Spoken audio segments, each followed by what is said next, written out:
అందరికీ నమస్కారం. అందరూ ఎలా ఉన్నారండి? నేనైతే బాగున్నాను. మీరు కూడా బాగుండాలని ఆశిస్తూ ఉన్నాను. మినీ అంగన్వాడీలు ప్రభుత్వంపై కొంచెం ఆక్రోశంగా ఉన్నట్టుగా తెలుస్తుంది. ఎందుకంటే గత ప్రభుత్వం ఎన్నికల్లో ఇచ్చిన హామీ ప్రకారం వారికి 13,000 చిల్లర వాళ్ళకి జీతాలు 3 నెలల పాటు వర్తింపజేశారు. అంటే ఈ అంగన్వాడీల అప్‌గ్రేడేషన్ ఫైల్‌పై మొదటి సంతకం చేసి ఎన్నికల సందర్భంగా ఇచ్చిన హామీ మేరకు మంత్రి సీతక్క బాధ్యతలు నిర్వహించిన వెంటనే మినీ అంగన్వాడీల అప్‌గ్రేడేషన్‌పై మొదటి సంతకం చేశారు. తరువాత తొలి 3 నెలల పాటు పెంచిన వేతనాలను వర్తింపజేశారు.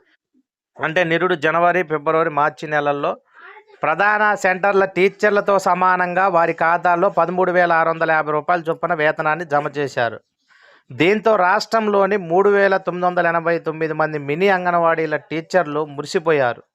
ఎందుకంటే ప్రభుత్వం అధికారంలో రాగానే మా బ్రతుకులు బాగుపడ్డాయని వాళ్ళు సంబరంలో మునిగి తేలారు. కానీ ఇంతలోనే మళ్ళీ కథ మొదటికొచ్చింది. ఏప్రిల్, మే నెలల్లో తిరిగి పాత పద్ధతిలో రూ. 7,800 వేతనం మాత్రమే వేశారు. దీనిపై ఆందోళనకు గురైన మినీ అంగన్వాడీ టీచర్లు వెంటనే ఆ విషయాన్ని మంత్రి సీతక్కతో పాటు మహిళా శిశు సంక్షేమ శాఖ కార్యదర్శి దృష్టికి తీసుకెళ్లారు. దీంతో మళ్ళీ జూన్, జూలై మాసాల్లో పెంచిన వేతనాన్ని జమ చేశారు. ఆ తర్వాత నుంచి వ్యవహారం మళ్ళీ మొదటికొచ్చింది. 2024 ఆగస్టు నుంచి 2025 మే వరకు గత 10 నెలలుగా పాత జీతాలు ఇస్తున్నారు. అలా 12 నెలల్లో ఒక్కొక్క టీచర్కు రూ. 5,850 చొప్పున మొత్తం 28 కోట్ల రూపాయలు వీరికి అమౌంట్ పడాల్సి ఉంది. అంటే అంత డబ్బు వీళ్ళకి అమౌంట్ జమ చేయాల్సిన ఉంది. పాత జీతమే వేయడం జరిగింది. దీనిపై మంత్రి ఉన్నతాధికారులకు విన్నవిస్తే సాంకేతిక కారణాల వల్లనే ఇలా జరిగిందని వాళ్ళు చెప్పడం జరిగింది.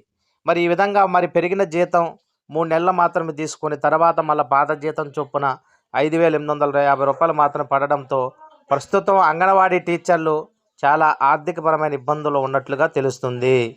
ఎందుకంటే ఇంత తక్కువ వేతనాలు ఇస్తుండడంతో పాపం వాళ్ళు ఆర్థికంగా ఎంతగానో ఇబ్బందులు పడుతున్నారు.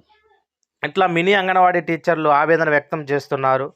ఈ విషయాన్ని మంత్రి సీతక్క దృష్టికి తీసుకెళ్ళినప్పుడు వాళ్ళు సత్వరమే టెక్నికల్ సమస్య ఉంది, దీన్ని సాధ్యమైనంత త్వరగా పూర్తి చేసి క్లియర్ చేసి మీకు ఆ వేతనాలు వేస్తామనేటువంటి ఖచ్చితమైన హామీని అంగన్వాడీలకైతే మంత్రి గారు ఇవ్వడం అయితే జరిగింది. అది కాబట్టి రాష్ట్ర ప్రభుత్వంపై ఈ 3,989 మంది మినీ అంగన్వాడీల యొక్క కోపం దేనికయ్యా అంటే దీని గురించే. ఎందుకంటే అంగన్వాడీలు చిన్న పిల్లలకి అంటే 5 సంవత్సరాల లోపు ఉన్నటువంటి పిల్లలకి వాళ్ళకి సమయానికి వాళ్ళకి అంగన్వాడీ ఆయాలు కానీ అంగన్వాడీ టీచర్లు కానీ వాళ్ళకి సమయానికి వాళ్ళని పిల్లల్ని ఎక్కడైతే ఉన్నారో వాళ్ళని తీసుకొని రావడం, ఆయా తీసుకొని రావడం, తర్వాత వాళ్ళకి సంబంధించినటువంటి వంటలు అవి పూర్తి చేయటం, వాళ్ళకి పౌష్టికాహారాన్ని అందించడం, తర్వాత గర్భిణీలకు కోడిగుడ్లు తదితర వారికి సంబంధించిన రికార్డుని అంతా కూడా వాళ్ళు ఆన్లైన్ చేయటం, ఇవన్నీ వారి యొక్క బాధ్యతలు. ఇవన్నీ ఎంతో సక్రమంగా నిర్వర్తిస్తున్నారు. వీళ్ళు చేస్తున్నటువంటి ఆ యొక్క బాధ్యత అంటే తల్లి ఎట్లయితే పిల్లల పట్ల ఎట్లా చేస్తుందో అంతకు మించి కూడా వీళ్ళు పనిచేస్తూ ఉన్నారు. ఎందుకంటే ఒక మాతృమూర్తి గర్భంగా ఉన్నప్పుడు అప్పటి నుంచి వాళ్ళకి పౌష్టికాహారాన్ని అందించడం, ఆ తర్వాత కోడిగుడ్లు సకాలంలో అందించడం, పిల్లల్ని సకాలంలో అంగన్వాడీ సెంటర్లకు తీసుకురావటం, వాళ్ళకి అంకెలు నేర్పించడం, తర్వాత వాళ్ళకి పౌష్టికాహారాన్ని అందించడం, ఇంకా తర్వాత ప్రభుత్వ కార్యకలాపాల్లో కూడా వాళ్ళే ముందుండి సర్వేలు కానీ ఏదున్నా కానీ వాళ్ళే ముందు వరుసలో ఉండి చేస్తున్నారు. ఎంతో బాధ్యతను వాళ్ళు నెత్తిన పెట్టుకున్నారు కాబట్టి పెరిగిన వేతనాలు సాధ్యమైన త్వరగా వీరికి ఇస్తే ఆర్థికపరమైన ఇబ్బందులు లేకుండా ఉంటుంది. వారు కూడా సంతోషంగా ఉంటారు. మా యొక్క విశ్లేషణ మీకు నచ్చినట్లయితే దయచేసి లైక్ చేయండి. సబ్స్క్రైబ్ చేయని వాళ్ళు ఉంటే సబ్స్క్రైబ్ చేసుకోండి. ధన్యవాదములు.